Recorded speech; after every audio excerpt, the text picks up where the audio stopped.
Question 5.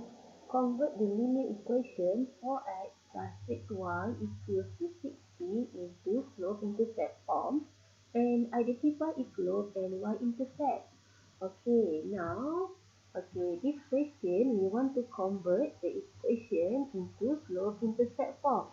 So what is slope-intercept? So slope-intercept is y equals to mx plus c. And here we have 4x plus 6y equals to 60. Okay, so let 6y on your left. So we have here, 6y equals to negative 4x plus 60. Okay, then we have y equals to negative 4 over 6x plus 60 over 6. Therefore, we have y equals to negative 2 over 3x plus 10. Okay, then we compare with, the slope-intercept y equals to mx plus c. So, what is your slope? Okay, slope is m. So, our slope is negative 2 over 3. And what is your y-intercept? Y-intercept is c. So, c is 10. For question 5b, convert the linear equation 18y minus 36x plus 72 equals to 0 into slope-intercept form and identify its slope and y-intercept. Okay, here, what is slope-intercept?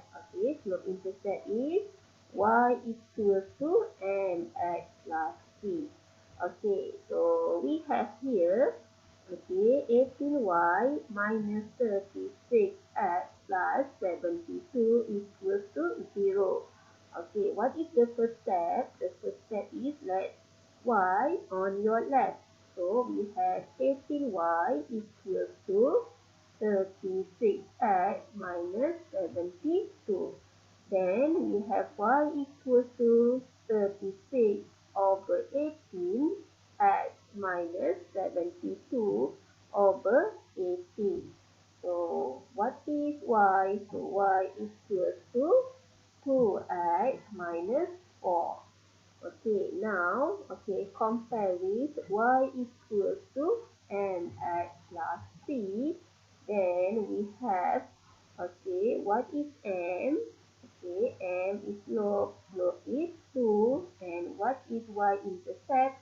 Y-intercept is c, so c is negative 4.